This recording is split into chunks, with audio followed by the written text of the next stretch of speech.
Hey, this is Gina Grad. Hi, this is Teresa Strasser. Hi, everyone. This is Mike Errico. Hey there. This is Casey Cavalier. I'm Rocky Rose. And you are listening to The Jay Franzi Show. Lucky you.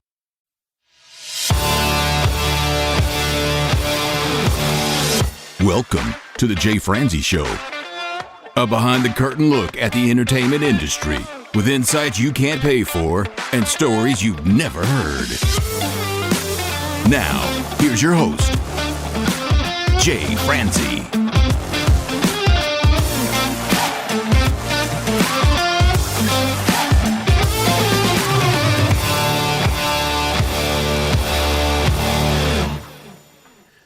Well, hello, and welcome to the show.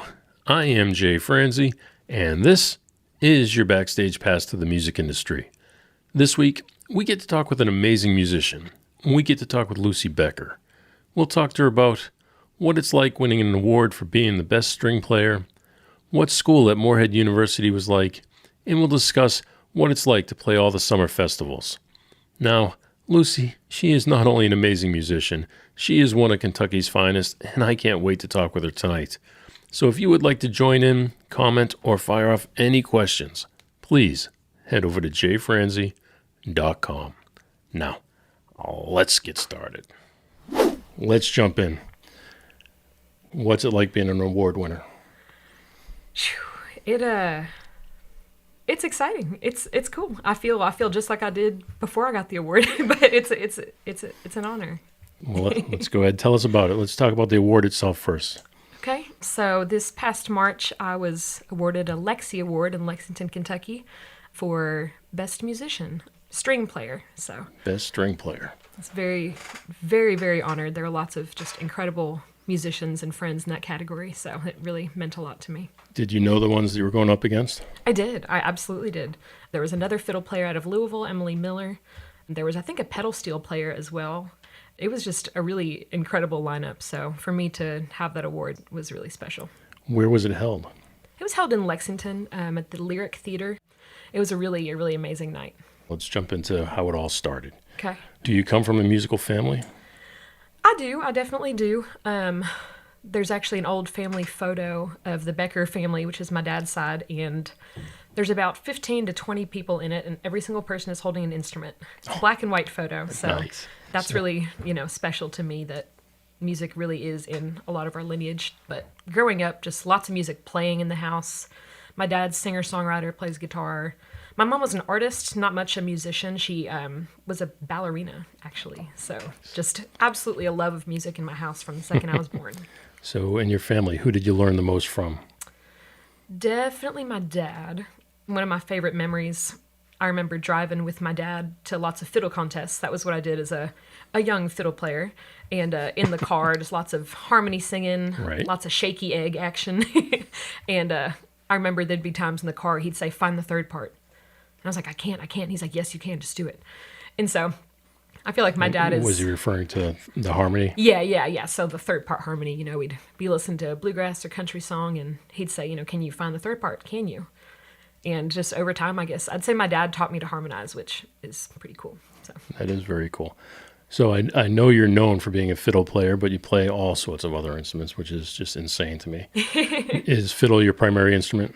Yes, fiddle's definitely my primary. Almost at a tie with that would be vocals. I'm a singer, songwriter as well. And then there's several other instruments, but none of them are really any level that's close. Close to the fiddle. Right. I've seen you play guitar. I mean, you're pretty amazing at that too. Oh, thank you. So, yeah, I and enjoy it. steel guitar and Pedal steel, a little bit. It's insane to me. So fiddle being your primary instrument, do you ever get offended when somebody calls it violin?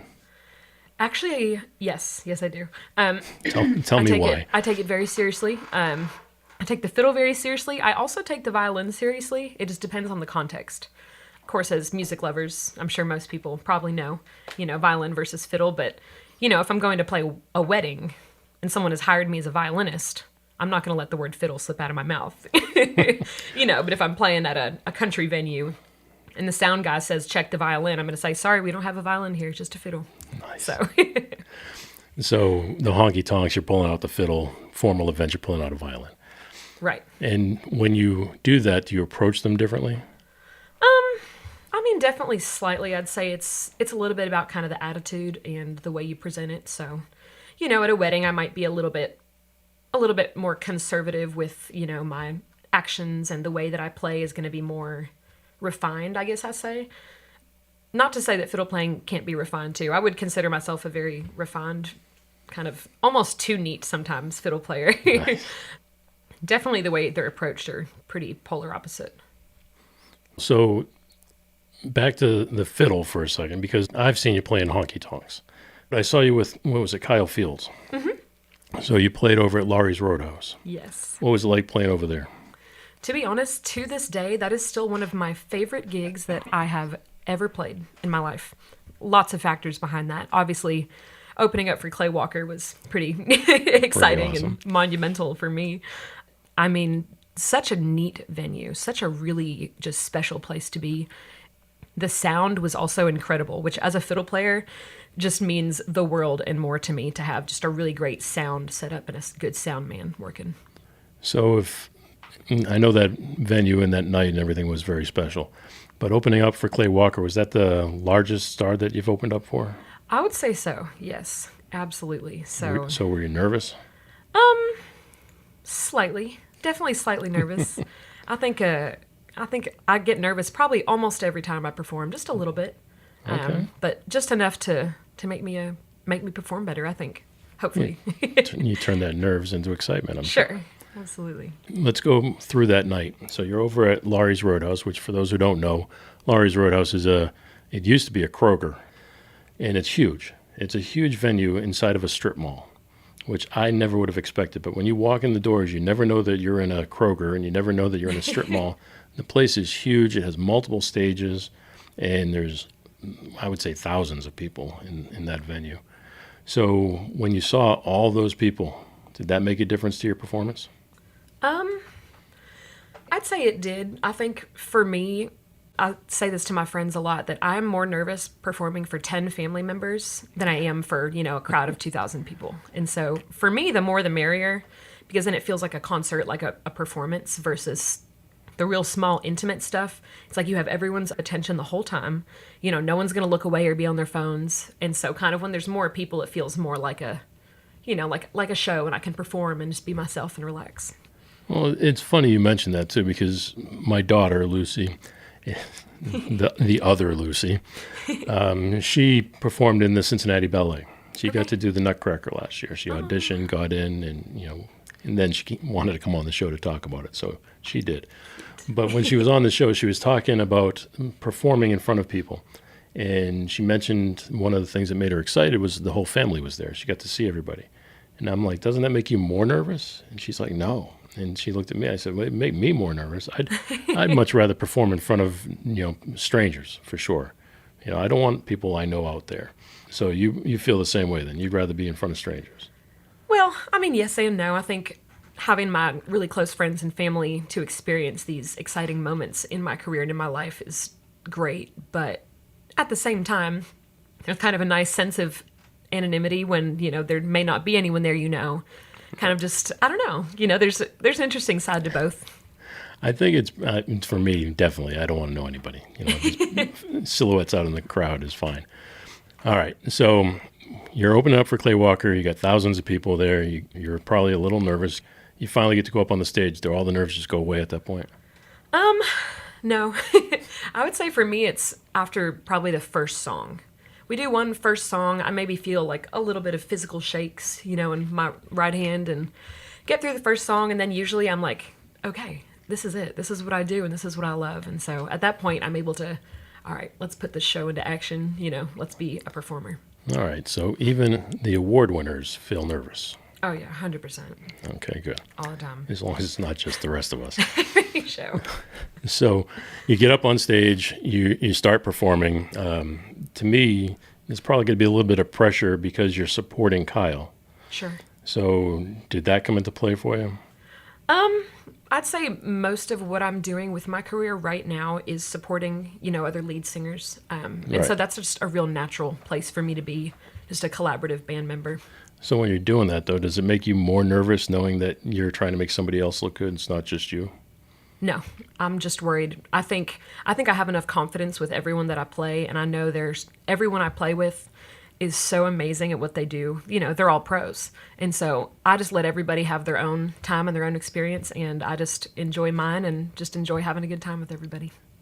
So we talk about performing at a place like that, in a crowd like that, but you're probably a little different than most because you actually went to school as a music major. Uh-huh. So you went to Moorhead. Yes. So tell us a little bit about that. Okay. So right out of high school, I attended the University of Kentucky for 2 years. I was a vocal performance major and a classical violin major.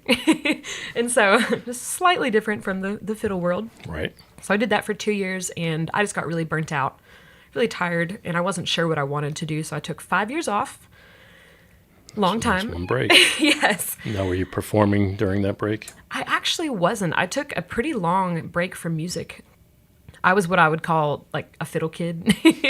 And so, all the weekends I was at fiddle contests, not birthday parties. I was doing fiddle all of the time. And I think for me, taking a little bit of time off helped me kind of reevaluate. Am I playing music because it's what I love and what I want to do, or is it because I think other people want me to, or it's what I think they want me to do? And so luckily after 5 years, I was like, wow, I miss music so badly. I occasionally played a wedding, maybe did a little bit of studio stuff, but I was mostly bartending, waiting tables, just doing adult stuff. So Being an adult. yes, That stuff's horrible. It's not not fun ideal. to be an adult. So you go back to school, and now that you're back in school, or now that you went back to school, do you now feel a newfound passion for music? Oh, absolutely. So what is the plan now when you go back to school? Is the plan to get a specific type of music job? So I just graduated this May with a degree in traditional music from Moorhead. Nice. And now I think, with graduating, I have made so many incredible connections. I had such amazing teachers and mentors at Moorhead that I connected with that I think I'm really getting set up to have all of the right tools to pursue a full-time career in music. So, Well, that's a good point. You mentioned mentors. So let's talk about that for a minute. You said your teachers were mentors to you. Do you have anyone specific that stands out to you? oh my gosh, I could go on and list probably 20, but definitely Ruth McLean Smith and Raymond McLean at Moorhead were just absolutely wonderful teachers and mentors to me. And what is it that made them different than the others? Just the time and the attention, and they had such interest in me, as a person outside of music too. So they would always remind me, we still love you just as much. You are so loved as a person, not just as a fiddle player. It doesn't define you. So that was really important to me, I think, as an older student, remembering that, I am a person outside of the instruments I play and outside of singing. Right. I like how you say as an older person. Well, non-traditional student, I guess There I you should go. say. So you have these people who are being mentors for you. And we talk about the value of education quite a bit on here, because a lot of the jobs that we get, whether that be performing or on the business side of music, they're jobs that don't necessarily require an education. Sure. So do you feel, because the other thing you mentioned in there was networking. So do you feel that there was a value to the actual education, or do you feel like because of the networking piece of it? Oh, I think it was all incredibly valuable. I had amazing classes at Moorhead, so where you're able to actually have a degree in traditional music, I'm learning things like how to write a chart for a band. I'm staying around after classes to work with the head of our program, Daxon Lewis, because we have a gig, at some festival in a few weeks, and he wants me to help write out a fiddle part for something. And so just all the extra time and attention that all the teachers are able to give specifically directed towards traditional music versus a school like UK that has one of the best music programs in the country, but it's all very specifically classical. So when you're saying traditional, tell us what traditional music means in this case. Sure. So in our case, we're studying lots of Appalachian music, traditional bluegrass, old time, even some Celtic, country music. So yeah, that's that's kind of the road we took. So when you say you're writing out charts and fiddle parts, do you ever write out Nashville number system? Yes. So the charts that we wrote, it was a class that everyone has to take to graduate, and it was all Nashville numbers. And so that was actually a new skill for me. I wasn't familiar beforehand to the Nashville number system. Do you like it? Oh, I love it. It is a game changer. That was a new thing to me. Growing up in Boston, I spent some time over at Berkeley as well, Berkeley College of Music up there. But when I came down to Nashville, and I worked there for just over 20 years, and the Nashville number system was completely new to me. I had to learn how to read sheet music. And now we put a chart in front of us. It was, like you said, a game changer. I mean, that was the best thing ever for me, especially as an engineer, because I'm not the one performing. I just need to know where we are in the song and, what's going on and maybe where to make a punch in. So being able to read those charts was, without a doubt, a game changer. Oh, yeah. How long did it take you to learn? I think I picked up on it pretty quickly. I would think so, right? Especially if you know traditional music. Sure. And, of course, the tradition of traditional music is learning by ear. And so lots of the playing I did growing up early in my age of fiddle playing was a lot of learning by ear. So luckily, I had all that ear training, so I think it came fairly naturally. I think that's where the difference between me and you are is I cannot do anything by ear. Okay. So, I mean, I could read sheet music, I can read a chart, I can play along to a chart, but no, I can't do anything by ear. Okay. And that's where I knew for sure that my role was not to be on stage. My role is to be, behind the scenes, pressing the big red button and doing that type of stuff. To me, I felt that being the natural fit for me. I was able to not only push the button, but manipulate the gear and interpret what the artist is trying to do into a sound, manipulate the equipment to develop the sound that they were looking for. So do you find, because you can play by ear and because you can read music, that when you do go into a studio, that it makes you a little bit more valuable than others? I wouldn't say it makes me more valuable than other people. But I do think, there are situations that maybe there's something I catch on to a lot quicker. I can, if I spend enough time with the song, or if we're just all running through it, I think that I can, because of my training in traditional music, growing up, that I catch on, I guess, for lack of better words, pretty quickly to the tune. I would say that's value. Yeah, absolutely. Yes, it is. Especially when you're in the studio, time is money, and especially in Nashville, the studios cost an extreme amount of money. And the musicians that you hire, the union players, they're all on scale, which is a large dollar amount. So if you can go in there and perform and save money, I think that's a value. Sure, absolutely. So you were at the school, you learned, you had some mentors. Do you feel that by having those mentors, that you feel obligated to pass it along now and be a mentor to somebody else? Oh, I don't feel obligated at all. I think it's always been kind of just our duty, as musicians to be teachers. I think it's easy to say, well, I don't want to teach, I don't want this and that. But as a musician, you already are a teacher. We're all teachers. We're playing these shows, and some of my favorite memories of lots of these shows, there's one specifically from playing at Poppy Mountain in Moorhead. And a woman came up to me after the show and she said, Lucy, I'm sorry, I know I was kind of videotaping you the whole time, but I have a young daughter, and she just started playing violin.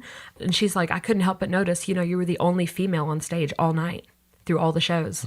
Mm-hmm. What would you say to a young female that wants to do music?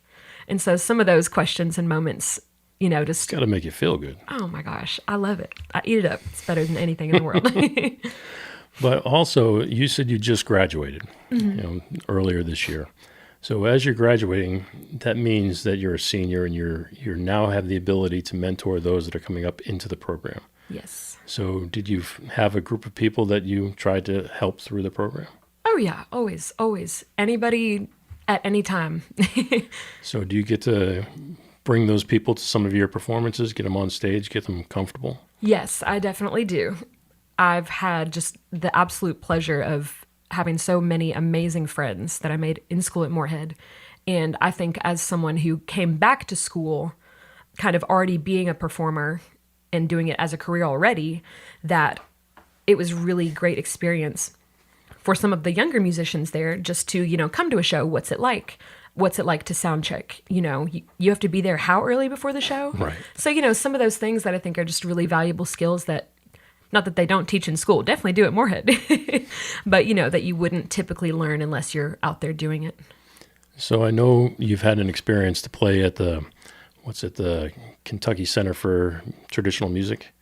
Does that have a connection to the school? Yes. So the Kentucky Center for Traditional Music is a building on campus that we have our classes in for the traditional music program. And you guys put on performances. We do. Mm-hmm. So I assume that's all connected to the school. Correct. Mm-hmm. So what kind of performances are you putting on? Are they open to the public? Yes, they're always open to the public, always free. And we have several different ensembles in our program. So we have an old time band. We have 2 different country bands. One does more traditional, older country, and one does newer country. You can sign up for as many of these as you want, just by the way. You don't have to commit to one. And then last semester, we actually added a songwriters ensemble as well.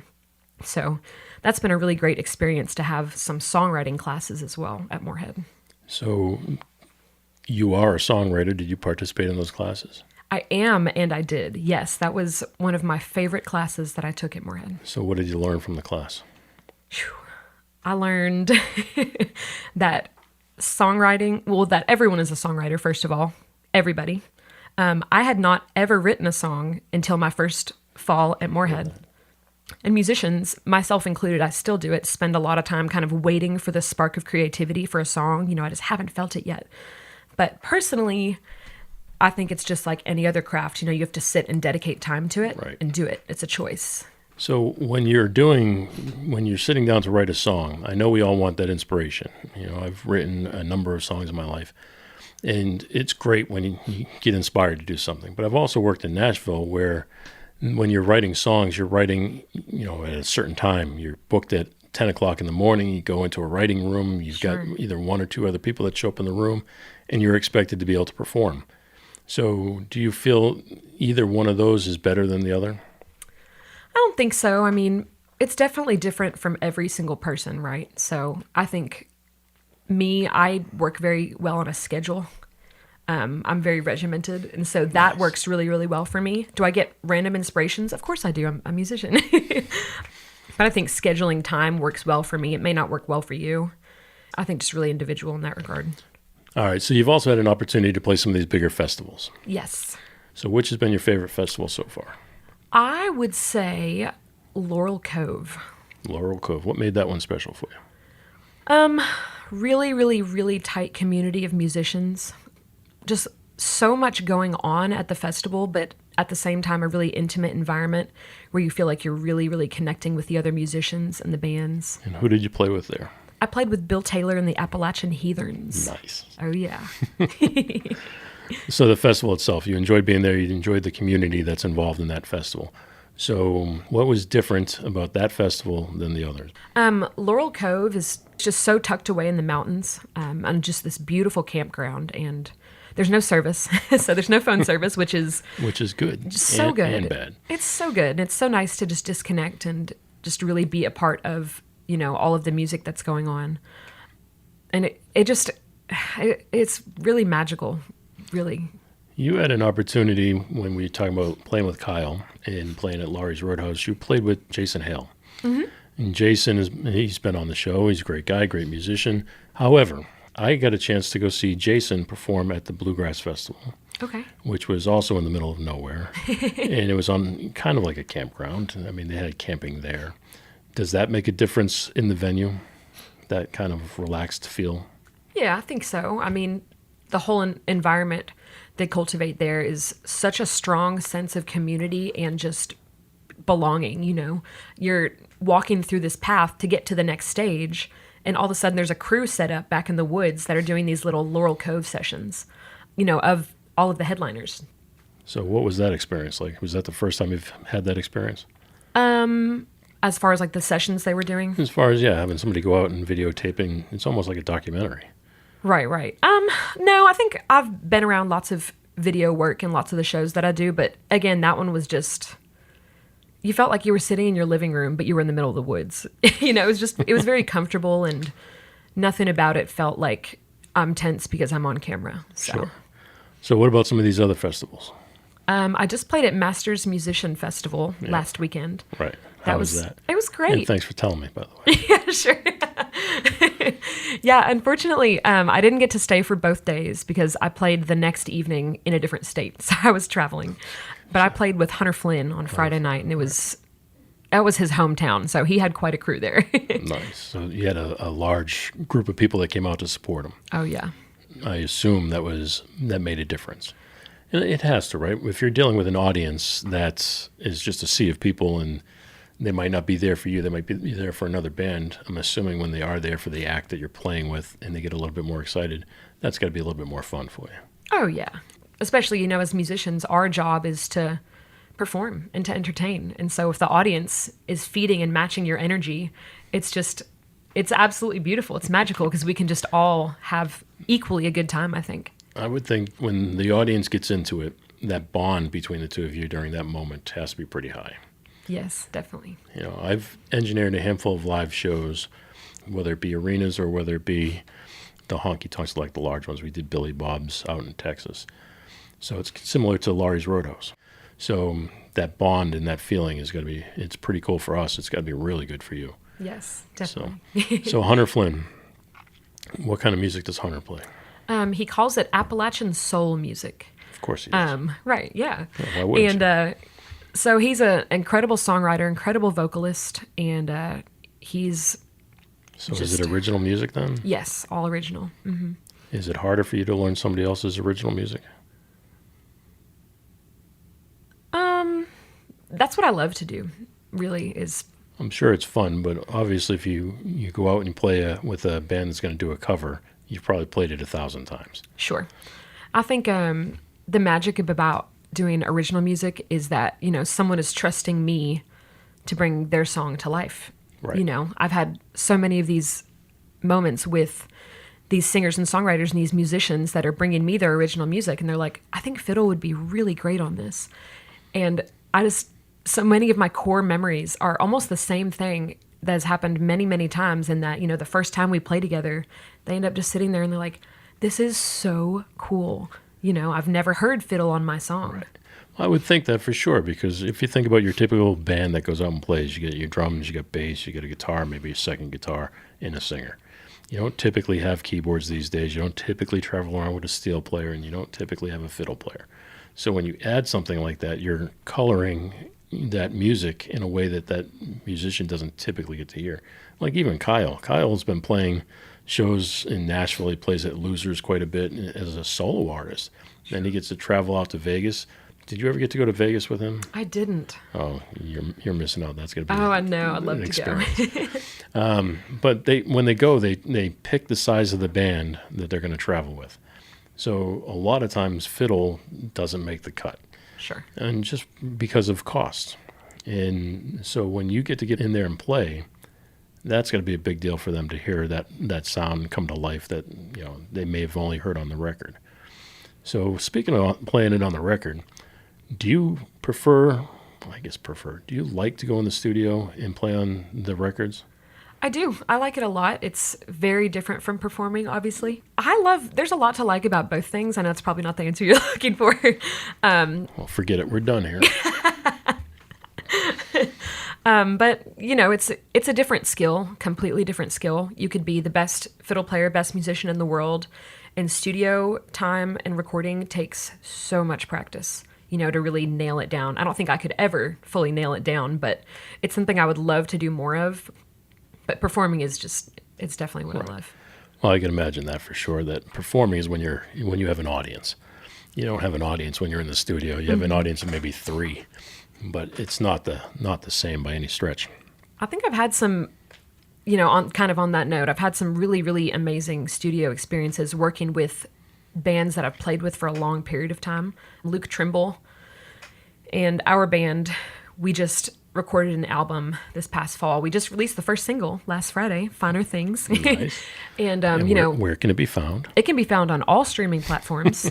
Apple Music, Spotify. Are there more of them? There's okay. Quite a bit more. 2 primaries. I'm sure it's on the others as well. If you get Apple and Spotify, you kind of hit the majority. But, being in the studio with musicians that you've been playing with for a really long time is a lot more of an environment for creative experiences and collaboration and, how can we do this part? It's a lot more collaboration. And so that was a really, really special experience. So staying in the studio for a minute, and a lot of times bluegrass bands play covers. That's just a known thing. They play standards and they go in and record stuff. But when you're dealing with an artist, especially in your case, you're dealing with people who are doing originals. So do you find it more exciting to do an original where you get to come up with the part? Yes, All right. absolutely. So how much pressure do you feel when you're the one having to come up with that part? I don't think it's so much pressure. I, try and just go in with an open mind and say, hey, here's some ideas that I have. If you have an idea, I'd like to hear yours too. So just open-minded. Yeah, of course. That's going to be pretty fun, though, go in there. I always enjoyed the studio. Even when I played in rock bands. But even when I was playing in bands, I would always prefer to be in the studio.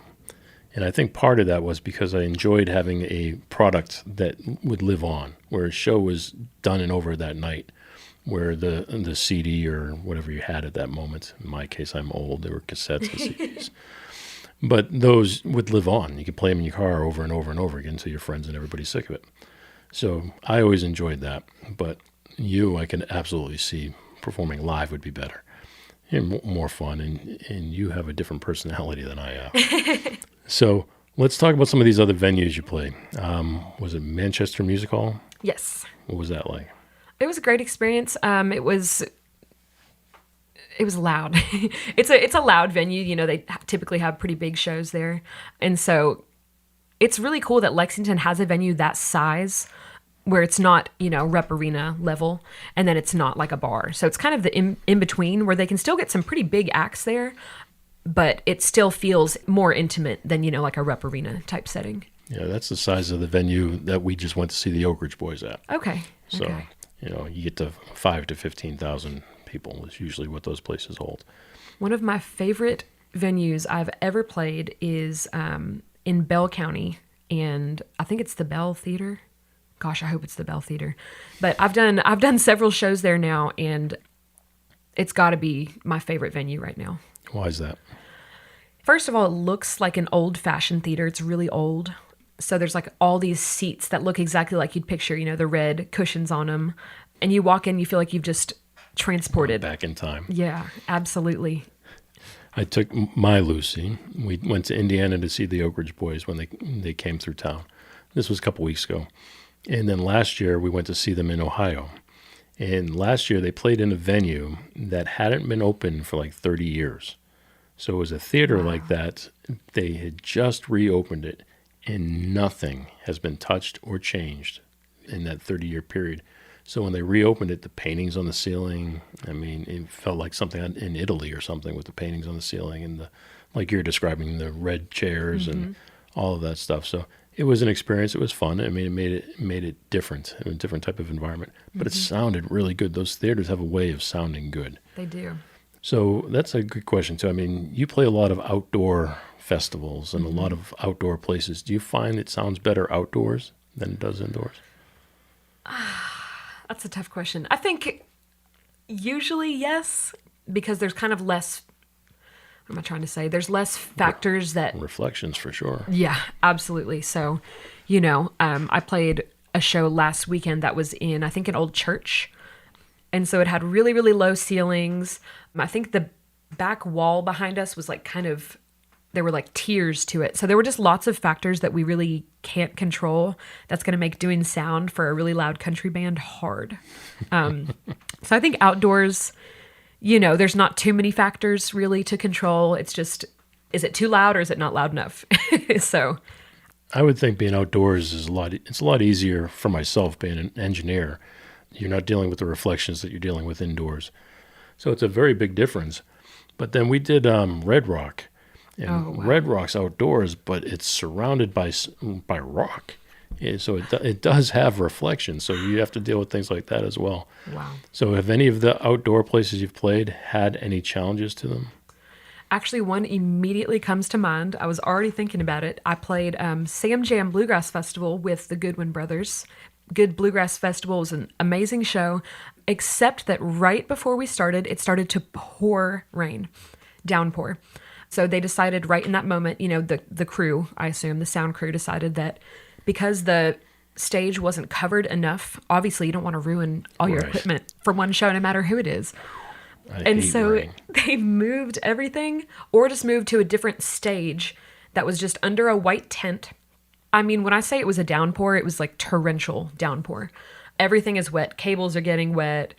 And we're now under this white tent at a bluegrass festival. We were ready. Bring it on, right? And we're standing in like 2 inches of water.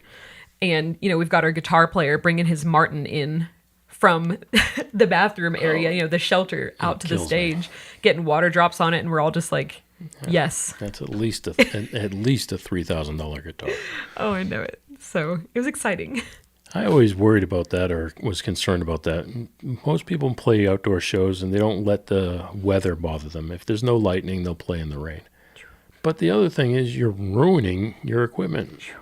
Like the Martin guitar, that's like at least $5,000 in a lot of cases and higher. I would never want to do that. So speaking of a Martin guitar, do you have a preference on an acoustic guitar brand? I'm playing an Alvarez right now from the 70s. It's a beautiful a dreadnought. It's big. She's huge. Right. Yeah. But it's just got such a nice warm tone to it. I've had it. My dad gave it to me. I was going to say, does it have a story behind it? Yeah, I don't know tons of the actual history of the guitar itself, but my dad's had it for years and years. He bought it secondhand. He gifted it to me several years back, and I almost even this past spring bought a smaller bodied guitar because I'm not sure if everyone can tell I'm about 5'1". 5 foot so, nothing. I kind of look like Emmy Lou with her, giant big bodied guitar when I'm holding mine at all my shows. But I mean, the main thing I'm doing with my guitar and what matters is I'm making little audio memos of songs I'm writing. And the level of sound quality that I got from that guitar just on an audio memo on my phone versus anything else I tried that was smaller or newer or anything, I was just like, forget it. It's not even worth it. Like you said, 5 foot nothing. Do you find a challenge playing a guitar that big? I do. Yeah. I think it's different in the neck as well. The neck is actually where I lucked out. It's a pretty slim neck, for whatever reason. I don't know if it was that year specifically just had thinner necks or if she's just worn down from my sweaty hands. It's hard to say. I definitely notice that when I do play a smaller bodied guitar at a shop or I'm borrowing someone's just for fun, that there are lots of things that do come easier. So eventually I'd like to have one as well, but I just couldn't be happier with my guitar. You mentioned sweating.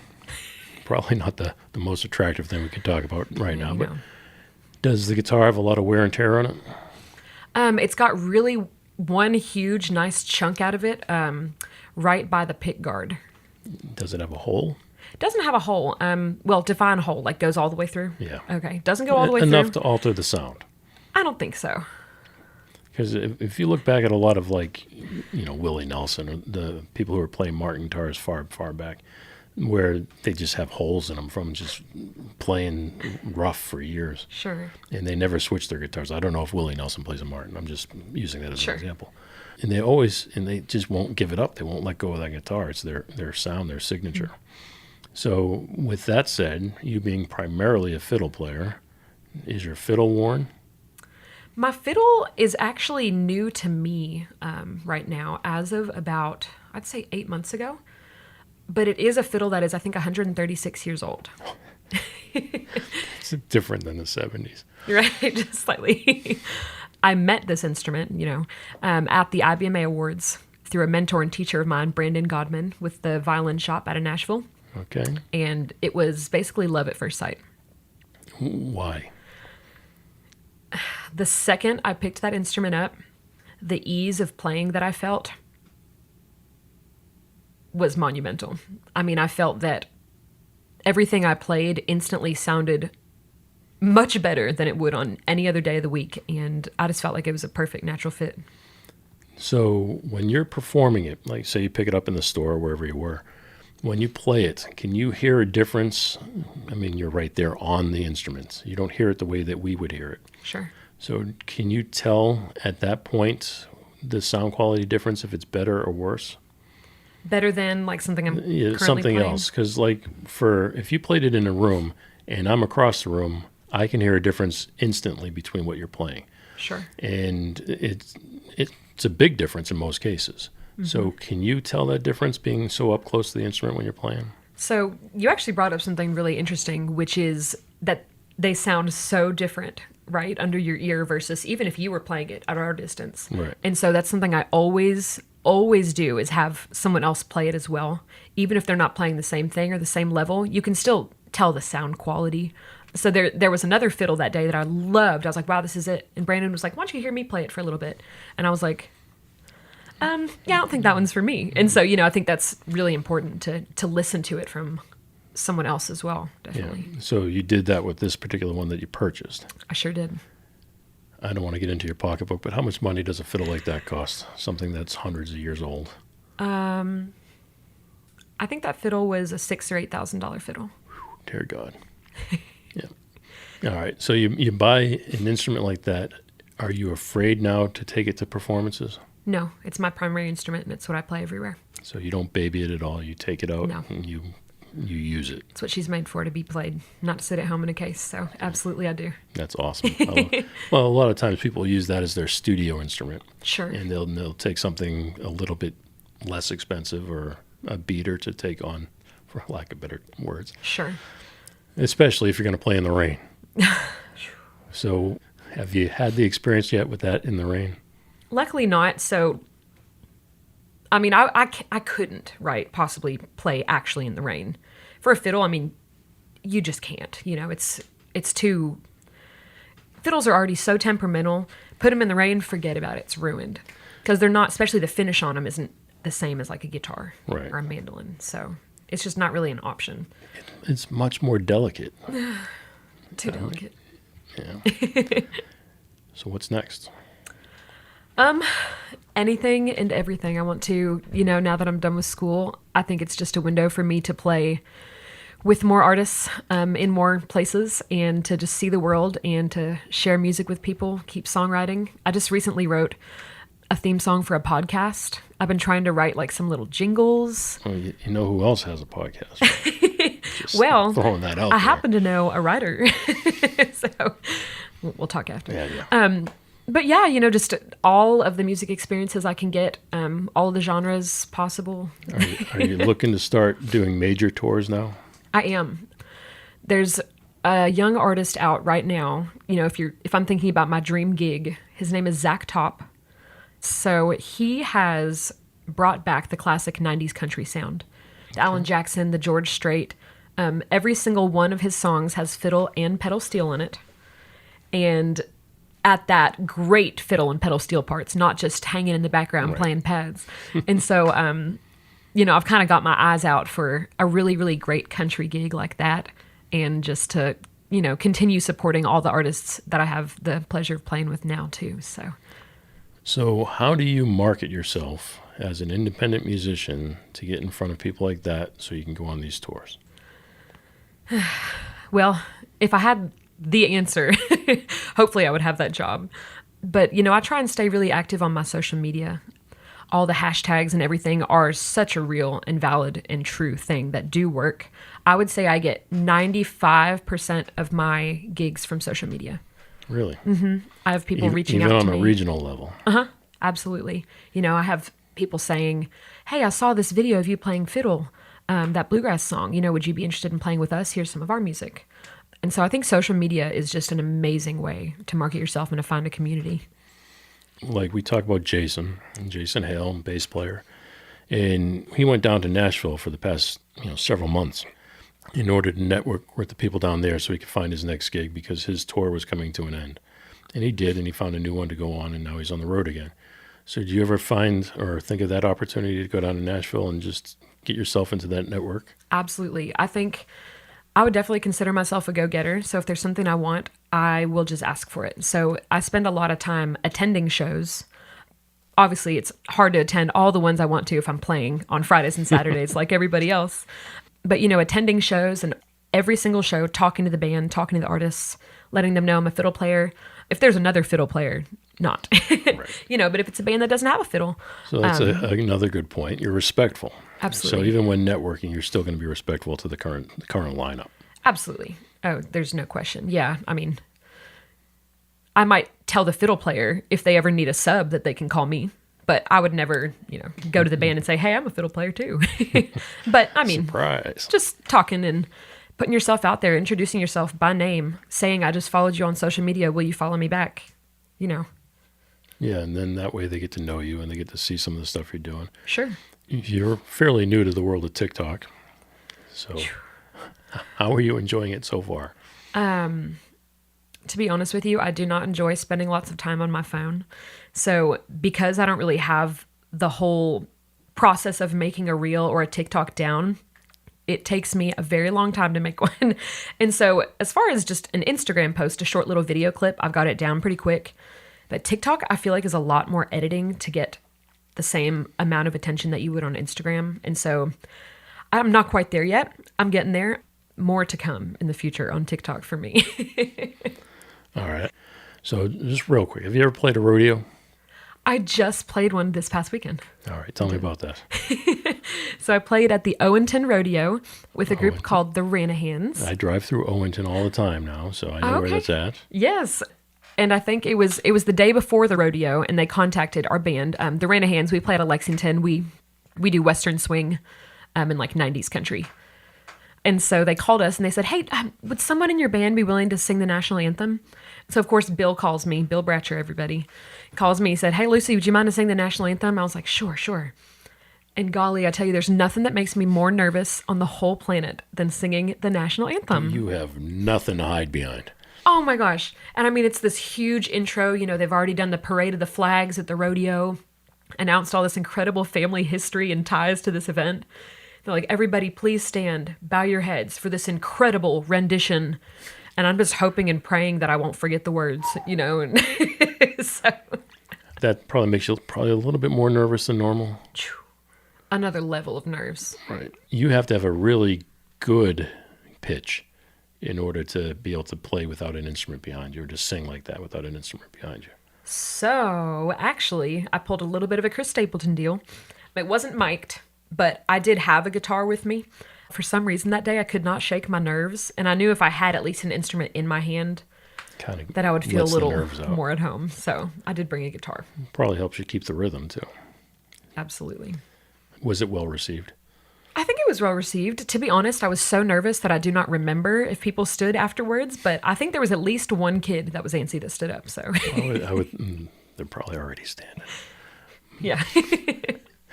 So it was well received. Yeah, I think so. And then I guess the last piece of that would be, you just mentioned you don't remember. It's hard to stay in the moment on something like that. So you're not present. No, I'm. The lights are on, but nobody's home. I think a little bit. We talked earlier about mentorship, and you had an opportunity to go back and to speak at a school. What is it like for you to go now back to a school and talk to the youngins? Oh gosh, it's probably my single favorite thing to do musically. It's just so neat to sit in a classroom full of little yous and just look at everybody and say, hey, guess what? I am, paying my bills by playing music. Isn't that crazy? We wrote a song together that day, actually. The whole class, we all wrote a song together. Nice. Be on the lookout. It's going to be a big hit. It's on all the streaming platforms already. Yeah, exactly. And so, just giving these kids the confidence that you can absolutely follow your dreams. Anything that you want to do, you can do it.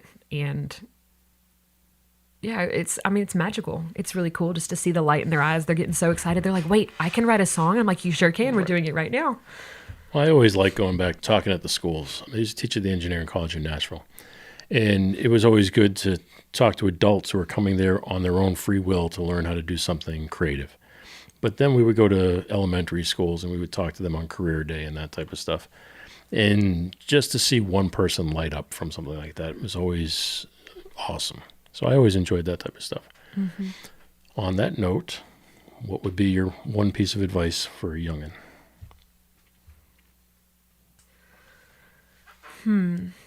I would just say to stay true to yourself, and just because someone else doesn't think it's cool doesn't mean that it's not cool.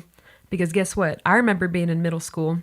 I remember standing up in my 6th grade class, and I was ready to be the cool kid. I was ready. I was like, this is going to be the coolest thing they'll hear all day. And I said, I'm a fiddle player. And everyone bursted out laughing in my class. And I was like, what? I was like, I thought like this was cool. And now full circle, I'm an adult now and it is cool. Of course it's cool. And anything that anyone is passionate about is cool, Right, and it's passion is valid. cool. And absolutely. Middle school is rough. Middle school is terrible. My oldest daughter, Bella, she just graduated middle school. She's going into high school this year. Thank God middle school is over. It was the roughest time. I can't believe some of the things the kids in those schools say to each other. My dad's a dean of students at a middle school. Good for him. Strong man. All right. I know you're not an old person, and I don't want to rush your career away from you. But what kind of legacy do you want to leave behind when you're done? If I had one thing that is important to me right now and will be for the rest of my life, it would be that one of my teachers and mentors said that I make people feel happy when they play music with me, and that I make them feel good about themselves. And so I want everyone that played music with me to say that they had a great time and that Lucy was really kind, and like Lucy made me feel good about myself as a person. So that's the other musicians. What about the audience? The audience, I want them to remember me because they connected with what I played, or the lyrics that I wrote, or the songs that I sang. So we do this thing here we call Unsung Heroes, where we take a moment to shine the light on somebody who's worked behind the scenes or somebody who may have supported you along the way. Do you have anybody you'd like to shine a little light on? Gosh, so many people. I would say right in this moment, I would say my fiddle teacher, Jesse Wells. He's on the road with Tyler Childers right now. Not a bad gig. Pretty cool. He's just been just a steadfast mentor and teacher to me since I was probably 7 or 8 years old. Oh, wow. Mm-hmm. So it wasn't from college? No. Happened to also teach at Moorhead. Good connection. But he's, been in my life since I was a young child. So thank you, Jesse, for that. And to Gator, who is my favorite sound guy in Kentucky, in the region that I play a lot of music in. And so thank you for always making the fiddle sound so great, and all the vocals that I do as well. Sound guys matter. Gator. Yes, Gator. Sound guys matter. I like that. So much. They're so incredible. A big thanks to Lucy for taking the time to share her stories with us. And thank you for taking the time to hang with me here. As always, I really do appreciate it. If you know anyone that would enjoy this episode, please be sure to pass it along. You can do that and find the links to everything mentioned over at jfranzi.com/episode 86. Thanks again for listening, and I'll see you next week. Thanks for listening to The Jay Franzi Show. Make sure you visit us at jfranzi.com. Follow, connect, and say hello.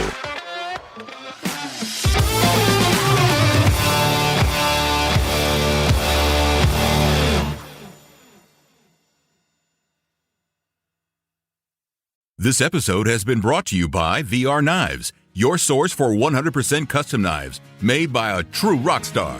So, if you're in the market for a new piece of art, reach out to VR Knives. 407-421-5528. 407-421-5528.